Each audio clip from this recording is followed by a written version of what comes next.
అందరికీ నమస్తే అండి. నా పేరు అనిల్ కేతా. జనగలం ప్రేక్షకులకు స్వాగతం. తెలుగుదేశం పార్టీ మహానాడులో నారా లోకేష్ గారిని వర్కింగ్ ప్రెసిడెంట్గా ప్రకటిస్తారనే చర్చ మొత్తం తెలుగు మీడియాలో చాలా విస్తృతంగా జరుగుతోంది. ఆయన్ని వర్కింగ్ ప్రెసిడెంట్ చేస్తారని కొంతమంది, ఆయన్ని ప్రెసిడెంట్ చేసేస్తారని మరికొంతమంది విశ్లేషణలు చేస్తున్నారు. ఖచ్చితంగా ప్రజల్లో ఆసక్తి ఉంటుంది. ఇవాళ కూటమి ప్రభుత్వం అధికారంలో ఉంది. ఆ ప్రభుత్వంలో ప్రధాన పార్టీగా తెలుగుదేశం ఉంది. మరి ఆ పార్టీలో క్రియాశీల బాధ్యతలో ఉన్న నారా లోకేష్ ఫ్యూచర్లో ఎలాంటి పదవిలో కొనసాగుతారు అనేది ఖచ్చితంగా ఆసక్తికరమైనటువంటి చర్చ. దాన్ని చాలామంది అనేక రూపాల్లో విశ్లేషణలు చేస్తూ ఉంటారు. అయితే ఇక్కడ ఒక మీడియా ఛానల్, ఆ మీడియా ఛానల్ జనసేన పార్టీకి ప్రోగా పనిచేస్తుందనే భావన కలిగినటువంటి మీడియా ఛానల్. ఆ ఛానల్లో ప్రొఫెసర్ నాగేశ్వర్ గారు పొద్దున్న లేస్తే గంటలు కూర్చుని మాట్లాడుతూ ఉంటారు. ఆ మీడియా ఛానల్కి సంబంధించి ఒక ప్రశ్న లేవనెత్తారు యాంకర్. ఎవరిని? ప్రొఫెసర్ నాగేశ్వర్ గారిని విశ్లేషణ చేయమని. అదేంటంటే నారా లోకేష్ గారిని వర్కింగ్ ప్రెసిడెంట్ చేస్తారట, దాని మీద మీ విశ్లేషణ ఏంటి ప్రొఫెసర్ గారు అన్నట్లు ఒక ప్రశ్న అడిగారు.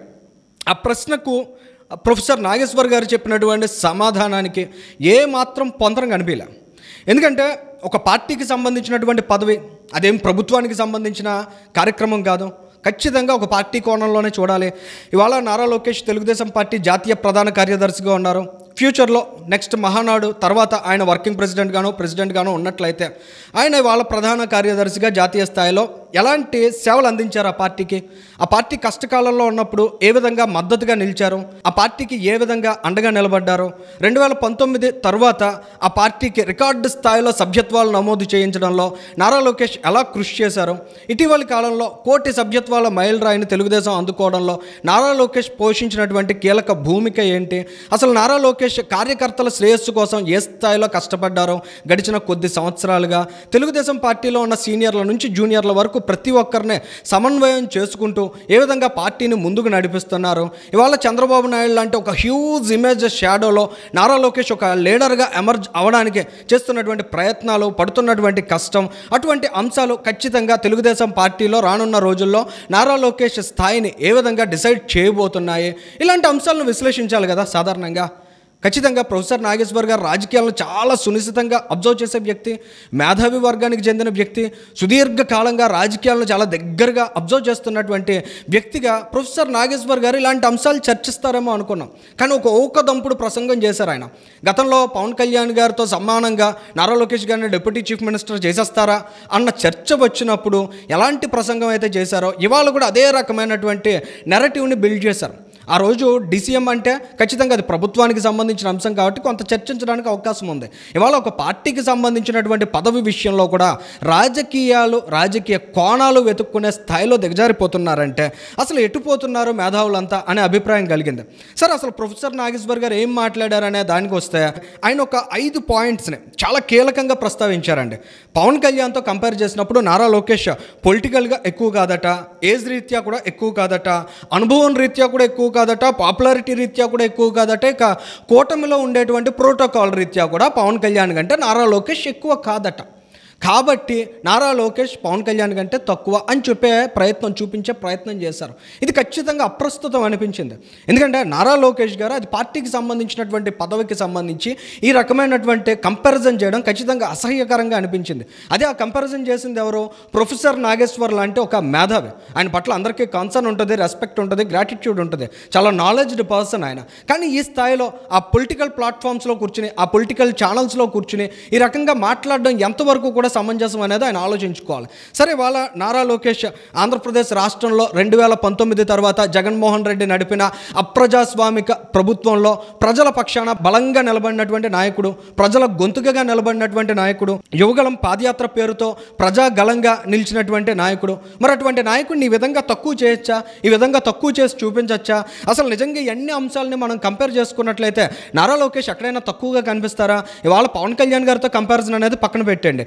ఇండివిజువల్గా ఒక్కో పర్స్పెక్టివ్లో చూస్తే నారా లోకేష్ గారి యొక్క యూనిక్నెస్ ఏంటి అనేది అర్థం చేసుకునే ప్రయత్నం చేద్దాం. ఇవాళ పొలిటికల్గా నారా లోకేష్ చాలా తక్కువ అని చెప్పే ప్రయత్నాన్ని ప్రొఫెసర్ నాగేశ్వర్ చేశారు కదా.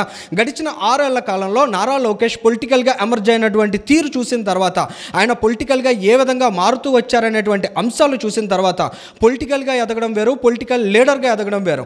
రాజకీయంగా చాలామంది ఒక పీక్స్కి వెళ్తూ ఉంటారు, పడిపోతూ ఉంటారు.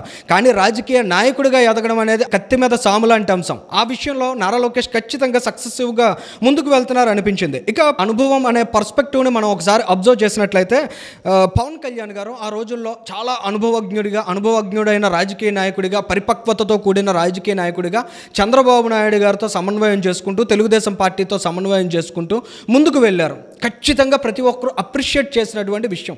మరి అదే సమయంలో మనం ఇంకొక కార్నర్ చూసినట్లయితే, తెలుగుదేశం పార్టీ ఒక పెద్ద పార్టీకి సంబంధించిన జాతీయ ప్రధాన కార్యదర్శి నారా లోకేష్, ఆ పార్టీలో ఉన్నటువంటి క్యాడర్కి కూడా అనేక అంబిషన్స్ ఉన్నాయి, అనేక ఆస్పిరేషన్స్ ఉన్నాయి నాయకుడి మీద. అటువంటి నారా లోకేష్ కూడా అదే స్థాయిలో జనసేన పార్టీతో సమన్వయం చేసుకుంటూ ముందుకు వెళ్ళారు కదా. ఎన్నికల ముందు నుంచి చూస్తే, ఇవాళ ఎన్నికలు పూర్తయిన తర్వాత, ఏడాది ప్రభుత్వ పరిపాలన పూర్తయిన తర్వాత పరిస్థితులను మనం చూసినా కూడా నారా లోకేష్ ఎక్కడైనా పవన్ కళ్యాణ్ గారిని గౌరవించడంలో కానీ, జనసేన పార్టీతో మిత్రధర్మాన్ని గౌరవించడంలో కానీ, జనసేన పార్టీ క్యాడర్ని, నాయకుల్ని గౌరవించడంలో కానీ ఏమైనా కాస్తైనా లోటు చేశారా, పొరపాటు చేశారా? అంత సమన్వయంతో ఆయన కూడా వెళ్తున్నారు కదా. మరి నారా లోకేష్ 40 సంవత్సరాల పార్టీకి సంబంధించి జాతీయ ప్రధాన కార్యదర్శిగా, అంత అనుభవం ఉన్నటువంటి పార్టీకి జాతీయ ప్రధాన కార్యదర్శిగా ఉన్న 40 సంవత్సరాల యువకుడు ఇంత పరిపక్వతతో వ్యవహరిస్తూ ఉండడం అనేది రాజకీయంగా ఆయనకున్న అనుభవానికి అద్దం పట్టే అంశం కాదా అని ఖచ్చితంగా నాగేశ్వర్ లాంటి వాళ్ళు అయితే విశ్లేషణ చేసుకోవాలి. ఇక్కడ అనుభవం అనే కార్నర్లో మనం ఇంకొక ఆస్పెక్ట్ కూడా చూడొచ్చు.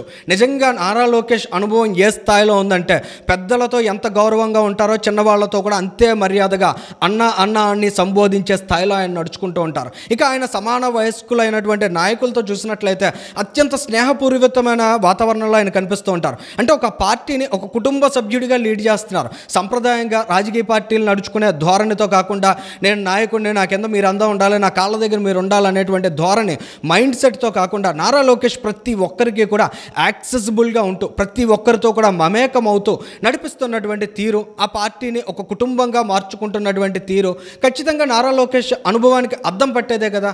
ఇలాంటి అంశాలన్నీ కూడా ఎందుకు మిస్ అయ్యారా అనిపిస్తుంది. ఇక పాపులారిటీ అనే ఒక పదాన్ని కూడా వాడారు, ఇందాక మనం ప్రస్తావించి ఆపాం. అసలు పాపులారిటీ అంటే ఏంటి? రోడ్డు మీదకి వెళ్తే వేల మంది తరలి రావడం పాపులారిటీ అనుకోవాలా? అది పాపులారిటీ కాదు రాజకీయాల్లో. ఖచ్చితంగా రాజకీయాల్లో పాపులారిటీ అంటే 1000 మంది సమస్య చెప్పుకోవడానికి మన గుమ్మం దగ్గరికి వస్తే ఆ 1000 మంది సమస్యను సంయమనంతో విని వారి సమస్యలను పరిష్కరించగలగడం పాపులారిటీ. అటువంటి పాపులారిటీ, ఆ పాపులారిటీ గెయిన్ అనేది ఏ రోజుకి కూడా తరిగిపోదు, కృంగిపోదు.